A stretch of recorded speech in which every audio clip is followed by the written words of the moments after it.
podcast.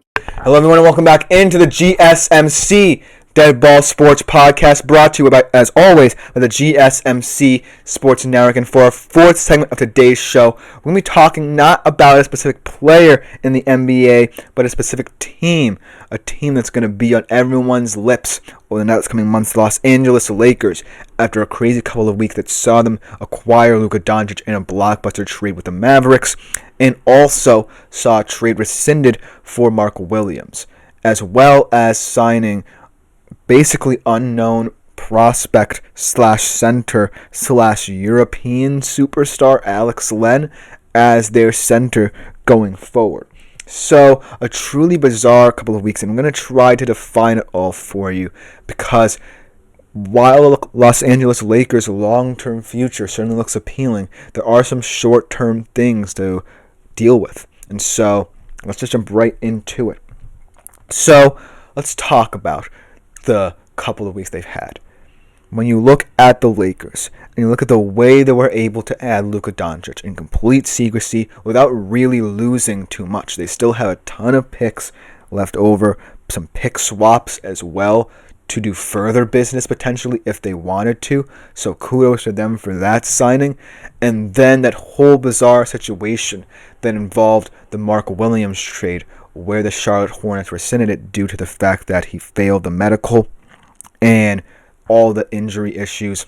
That's why the King of North Leonard said, you thought I was Wemby? Well, I wouldn't want to be Wemby right now, unfortunately. So, but I guess that's a compliment for being compared to a 7-foot generational talent. But unfortunately, I am not Wemby, and I wouldn't want to be him at this point in time. But going back to the Lakers, that was a really funny comment, though, so I appreciate that one.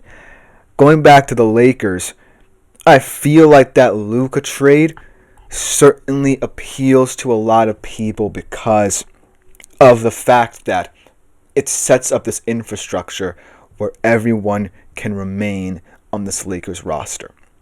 But if you look at this offseason and you look at the important dates, Luka Dončić's extension potential on August 2nd, when LeBron is set to be a free agent in the summer, I feel like that's where the questions start to arise. How tied are these, how committed, most importantly, are these players to this project that they're trying to build?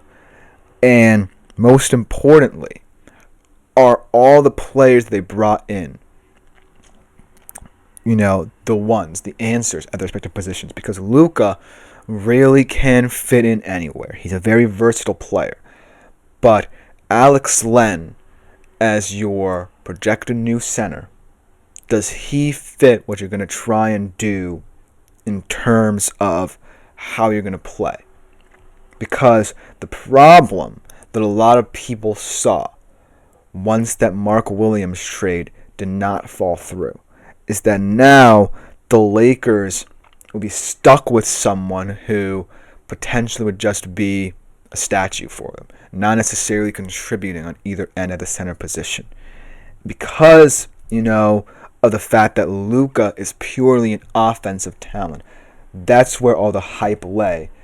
But I feel like a lot of people didn't concern themselves with thinking about how the Lakers would look defensively because they were projected to be atrocious. And so what that Mark Williams trade was setting up to be was a trade that potentially was seen as more valuable than the Luka trade, because you'd be getting someone who wouldn't necessarily just be a statue defensively and really could contribute both ways. And when that fell through, I feel like a lot of people started to understand the ramifications of what that could potentially hold. And I don't know whether or not Alex Len, over the next 28 or so games, can immediately solve that problem, because some more problems are only going to get worse. Let's start off by talking about the free agency issues that the Lakers could face. I talked about LeBron. He has a player option for 2025-26 and will be eligible to sign a 3-year, $175 million extension if the option is declined. And most importantly, he will be able to include a no trade clause in that contract.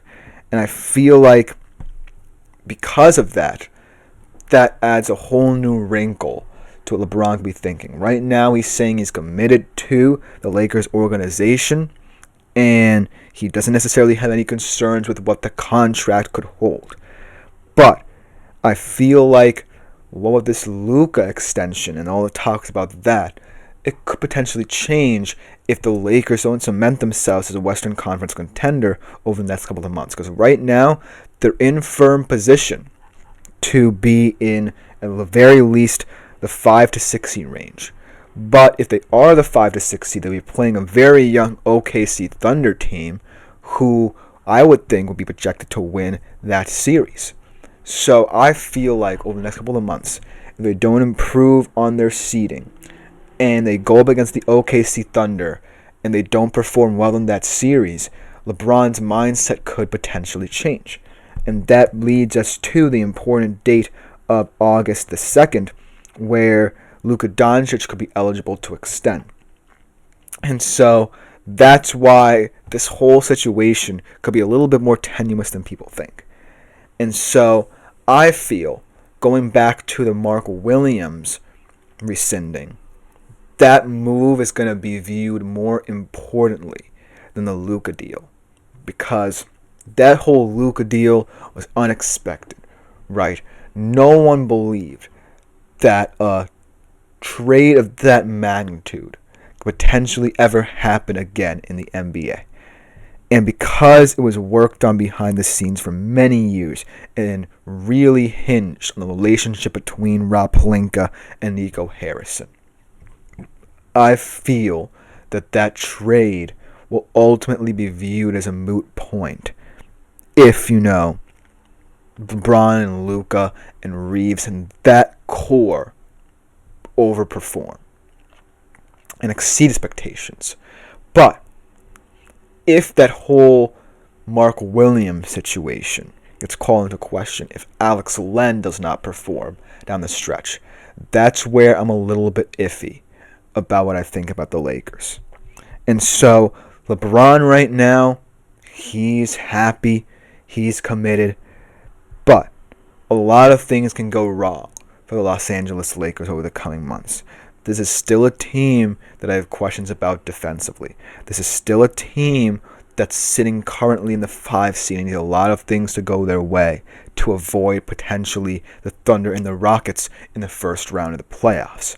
So if I'm them, I will be thinking about the future, because tying down both LeBron and Luka and having them commit to this project is integral. But then, at that point in time, you would have to be able to give them a pitch to say that teams like the Thunder and Rockets are not going to surpass us in terms of supremacy. Because right now, the Thunder and Rockets are very appealing teams, have a lot of draft capital over the next coming years, and they project to be very competitive in the Western Conference themselves. So you have to pitch to both of them that if they have reservations after the season compared to now, you have to pitch to them that this is something worth building upon. And if not, then in hindsight, this trade might not work. But really, I'm really intrigued by the center situation, because that, to me, is a way more important position than any other on the Lakers lineup. I don't know why I talk about the Celtics, because to me, you don't really have much young talent to fall back on if Len does not work out. And I don't necessarily think that over the next couple of draft classes, the Lakers will be wanting to look at young centers.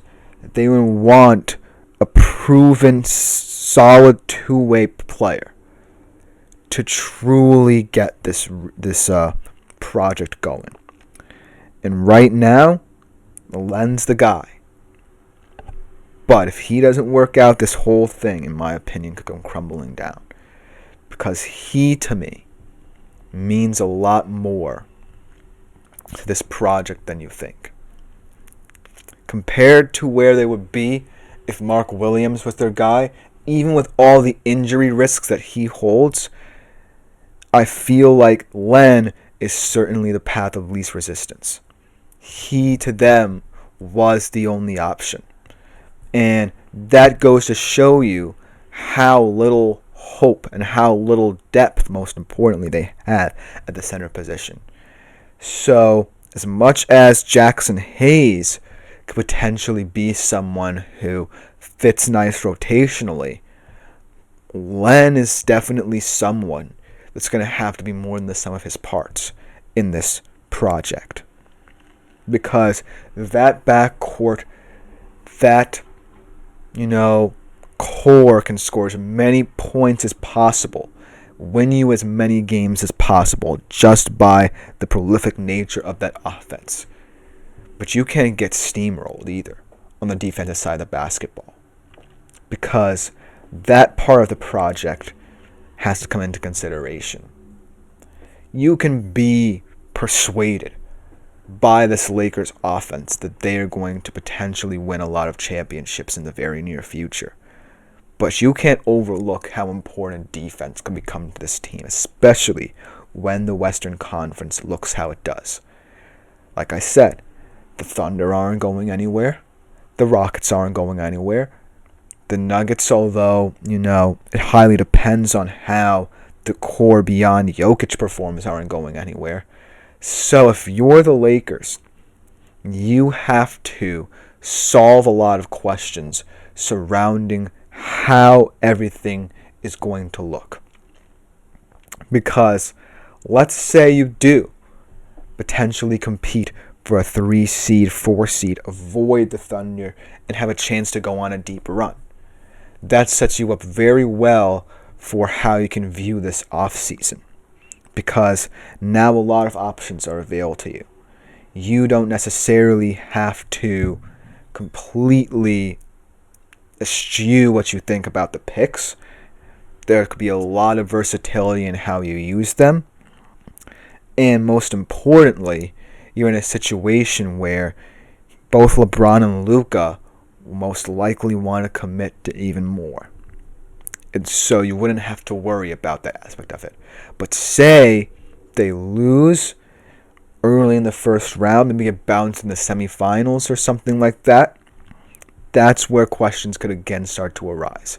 I'm not concerned about them now, and I want to see how Len fits into all of this over the next couple of months. But come back in the summer, and this could be a whole different story and narrative surrounding this team.